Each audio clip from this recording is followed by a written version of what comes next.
அண்மை செய்தியை பார்த்துக் கொண்டிருக்கிறோம்.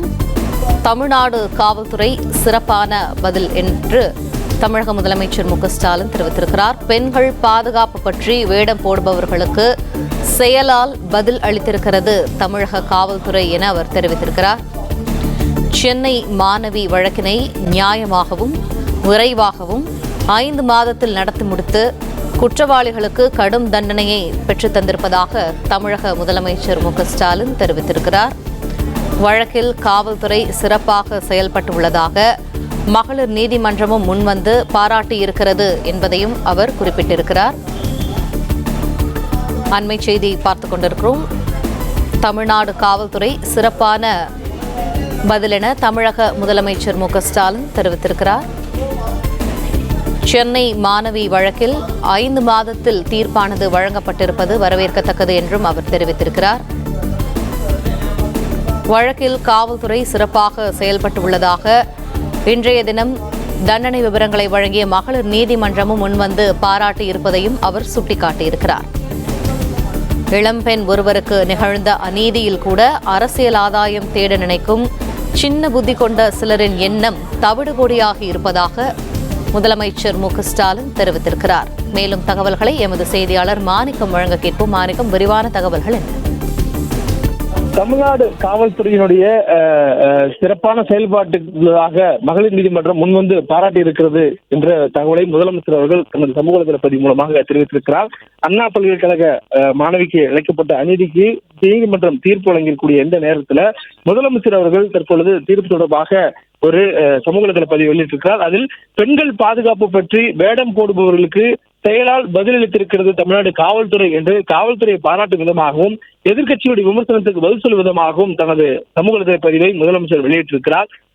அண்ணா பல்கலைக்கழக மாணவிக்கு நடைபெற்ற அந்த வழக்கினுடைய விசாரணையின் போது உயர்நீதிமன்றமே பாராட்டிய வகையில் சென்னை மாணவி வழக்கினை நியாயமாகவும் விரைவாகவும் 5 மாதத்தில் நடத்தி முடித்து குற்றவாளிகளுக்கு கடும் தண்டனையை பெற்றுத் தந்திருப்பதாக முதலமைச்சர் அவர்கள் தனது பதிவில் தெரிவித்திருக்கிறார். தீர்ப்பு வெளியாகியுள்ள நிலையில் இந்த வழக்கில் காவல்துறை சிறப்பாக செயல்பட்டுள்ளதாக மகளிர் நீதிமன்றம் முன்வந்து பாராட்டியிருக்கிறது. இளம் பெண் ஒருவருக்கு நிகழ்ந்த அநீதியில் அந்த அநீதியில் கூட அரசியல் ஆதாயம் தேட நினைக்கும் சின்ன புத்தி கொண்ட சிலரின் எண்ணம் இதனால் தவிடுபொடியாகியுள்ளது என்று முதலமைச்சர் அவர்கள் எதிர்க்கட்சிகளுடைய விமர்சனங்களுக்கு மறைமுகமாக ஒரு பதிலடியை கொடுத்திருக்கிறார். பாலியல் குற்றவாளிகளுக்கு முன்விடுதலை கிடையாது என அண்மையில் நாம் கொண்டு வந்த சட்ட திருத்தத்துக்கு ஏற்ப இவ்வழக்கில் ரெமிஷன் உள்ளிட்ட எந்த சலுகையும் இல்லாமல் கடுங்காவல் தண்டனை விதித்துள்ள நீதிமன்றத்தின் தீர்ப்புக்கு நன்றி கூறி வரவேற்கிறேன் என்று முதலமைச்சர் இந்த தீர்ப்பை வரவேற்றிருக்கிறார். அண்ணா பல்கலைக்கழக மாணவியினுடைய பாலியல் வன்கொடுமை வழக்கில் நீதிமன்றம் குற்றவாளி ஞானசேகரன் என்று உறுதி செய்து அவருக்கு தீர்ப்பும் தண்டனை விவரங்களையும் இன்று தினம் அறிவித்திருக்கக்கூடிய சூழல்ல அரசியல் கட்சிகள் அனைத்தும் இந்த தீர்ப்பை வரவேற்றிருக்கிறார்கள். குறிப்பாக பிரதான எதிர்க்கட்சியான அதிமுக இந்த தீர்ப்பை வரவேற்றாலும் யார் அந்த சார் என்ற கேள்வி இன்னும் பதில் கிடைக்காமல் இருக்கிறது. அதிமுக ஆட்சி அமையும் பொழுது சாரை காப்பாற்றிய எந்த சாராக இருந்தாலும் சார் உட்பட அனைவரும் சட்டத்தின் முன் நிறுத்தப்படுவார்கள் என்று அறிக்கை கொடுத்திருந்தார். அதற்கு பதில் சொல்லும் விதமாகவும் முதலமைச்சர் அவர்கள் தனது சமூக வலைதள பதிவை வெளியிட்டிருக்கிறார். எதிர்க்கட்சிகள் குறிப்பாக ஒரு மாணவிக்கு நடந்த அநீதியில் கூட அரசியல் ஆதாயம் தேட நினைக்கக்கூடிய சின்ன புத்தி கொண்ட சிலர் எண்ணம் இதனால் தவிடுபொடியாக இருக்கிறது என்ற ஒரு கருத்தை இதில் பதிவு செய்து எதிர்க்கட்சிகளுடைய விமர்சனத்தை ஒரு சின்ன புத்தி கொண்ட விமர்சனம் என்ற அளவு விமர்சனத்தை முதலமைச்சர் முன்வைத்திருக்கிறார். தொடர்ச்சியாக இந்த வழக்குல எதிர்க்கட்சிகள் குற்றம் சாட்டக்கூடிய நேரங்களில் விரைவாக நீதிமன்றத்தில் இந்த தீர்ப்பை பெற்றுக் கொடுத்திருக்கக்கூடியது ஆளும் தரப்பு என்று ஆளும் கட்சியினரால் வாதிடக்கூடக்கூடிய நேரங்களில் எதிர்க்கட்சிகள் தொடர்ச்சியாக இந்த வழக்கில் யார் அந்த சார் என்ற கேள்வியை முன்வைத்தே வருகிறார்கள்.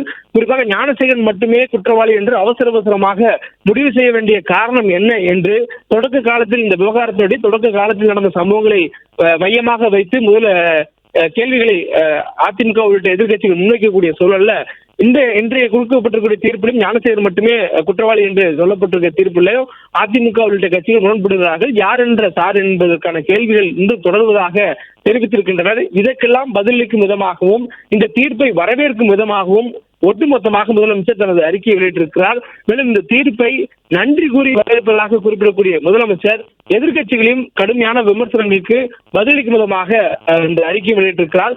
பெண்கள் பாதுகாப்பு பற்றி வேடம் போட்டவர்களுக்கு செயலால் தமிழ்நாடு காவல்துறை பதிலளித்திருப்பதாக காவல்துறையின் மீது பெருமிதத்தை முதலமைச்சர் பதிவு செய்திருக்கிறார்.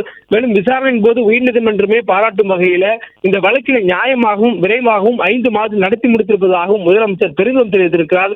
குற்றவாளிக்கு கடும் தண்டனையும் பெற்று தந்திருக்கிறோம் என்று சொல்லக்கூடிய முதலமைச்சர் தீர்ப்பு வெளியாகியுள்ள நிலையில் இந்த வழக்கில் காவல்துறை சிறப்பாக செயல்பட்டுள்ளதாக விசாரித்த நீதிமன்றமான மகளிர் நீதிமன்றமும் முன்வந்து பாராட்டியிருக்கிறது. இளம் பெண் ஒருவருக்கு நிகழ்ந்திருக்கக்கூடிய அநீதியில் கூட எதிர்க்கட்சிகள் குறிப்பாக அரசியல் ஆதாயம் தேட நினைக்கக்கூடிய சின்ன புத்தி கொண்ட சிலரின் எண்ணம் நீதிமன்றத்துடைய பாராட்டால் தவிடுபடியாக இருக்கிறது என்று முதலமைச்சர் சொல்லியிருக்கிறார்.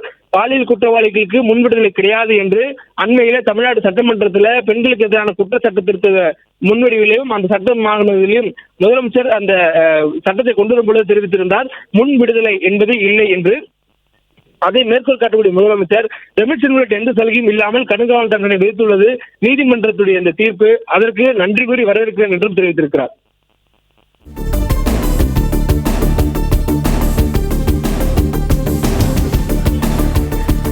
நன்றி மாணிக்கம், விரிவான தகவல்களை வழங்கியமைக்க.